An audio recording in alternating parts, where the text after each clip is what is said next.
दोस्तों, काजी scientific solution में फिर से आपका स्वागत है। बहुत सी बार ऐसा होता है कि हम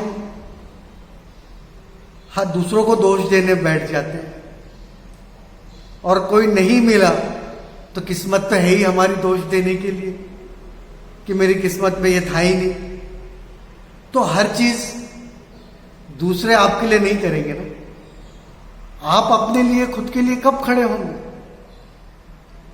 ये सारे सवालों का जवाब और इन्हीं के ऊपर चर्चा करने के लिए मैं आज आया हूं। तो दोस्तों, गलतियां हर किसी से होती हैं, जाने में अनजाने में, प्लानिंग विदाउट प्लानिंग, ये सब उसके हिस्से हैं। तो सबसे बड़ी गलती जिसका हम बात करेंगे वो ये है कि हम कोई काम करने का जब सोचते हैं ना, तो हम उसके लिए प्रॉपर ऑब्जर्वेशंस, एनालिसिस, लिस्टिंग करते ही नहीं। बस दिल में आता है ये करना है, दो चार लोगों से बात कर ली कि मुझे ये करियर चूज करना है, उन्होंने भी कहा नहीं नहीं अच्छा है, आज अच्छा मार्केट है, आज डिमांड है, तो फिर हम लग जाते हैं उसी में कोर्स में काम करने के लिए। और जब तक हम पढ़ाई करके निकलते हैं, जब तक ट्रेंड चेंज हो जाता है, फ्यूचर ट्रेंड ही पता नहीं होता है।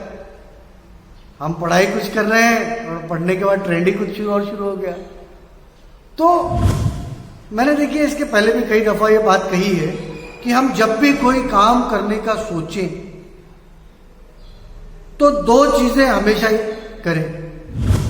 पहले तो जो गोल, जो टारगेट हमने डिसाइड किया है उसको हम प्रॉपर लिख लें, लिस्टिंग करें कि मैं क्या क्या कर सकता हूं, और उसके बाद उसका एनालिसिस करें।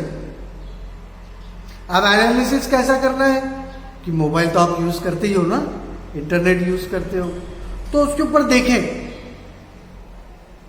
हर ट्रेंड का एक साइकिल होता है, वो रोटेट होते रहता है, तो आपको वो एनालाइज करना है कि ये रोटेशन कैसा चल रहा है।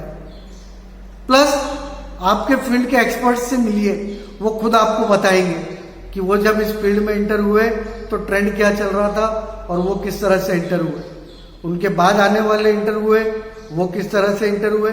अब आपको एंटर होना है तो आपको क्या करना पड़ेगा, लिस्टिंग कीजिए और फिर अपने आप को पहचानिए कि इन सब लिस्ट में से मैं क्या काम अच्छे से कर सकता हूं, और जो काम मैं अच्छे से कर सकता हूं और जिस काम के पीछे मैं मेहनत कर सकता हूं हद पार जाके। दूसरों का दोष दे के फायदा नहीं है ना, गलती मेरी है कि मेहनत मैं नहीं कर रहा हूं और दोष दूसरों को और किस्मत को दे दूं, सिस्टम को दे दूं, ऐसा नहीं है।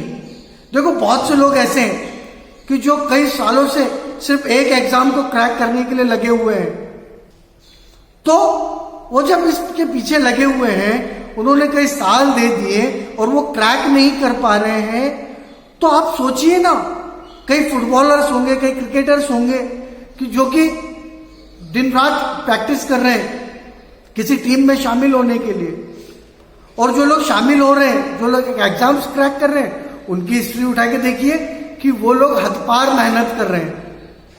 अगर 8 घंटे का शेड्यूल है तो वो लोग 10 घंटे 12 घंटे मेहनत कर रहे हैं। तो हम दूसरों को दोष देना छोड़ें और शांति से एक जगह बैठें और अपनी गलतियों का भी एहसास लें कि मैंने क्या गलतियां कर दी, मुझसे क्या गलतियां हो रही है करियर चूज करने में, फील्ड चूज करने में। सब गलतियों को हमें पहचानना है। दूसरी चीज कि हम डिसीजन तो लेते हैं, लेकिन हम बिल्कुल कॉन्फिडेंट रहते हैं कि नहीं, मेरा डिसीजन सही है। देखिए, आपने जो डिसीजन लिया है उसकी भी प्रोबेबिलिटी है कि वो हो सकता है कि आप उसमें पास भी हो जाएं, यह भी हो सकता है कि आप उसमें फेल हो जाए। तो आपका ऑप्शन प्लान भी तैयार रहना चाहिए कि कितने टाइम के बाद अगर मुझे इस फील्ड में सक्सेस नहीं मिल रही है तो मैं इसको स्विच कर लूं, मैं इसको चेंज कर लूं। तो सेकंड ऑप्शन हमारा हमेशा तैयार रहना चाहिए। हम यही गलती करते हैं कि हम प्लानिंग तो करते हैं काम करने की, लेकिन हम उसके अंदर सेकंड प्लानिंग, जो हमारा ऑप्शन सेकंड रखना है, वो भूल जाते हैं। और अक्सर लोगों से यही गलती होती है कि वो कंसिस्टेंट एक ही तरफ लगे रहते हैं।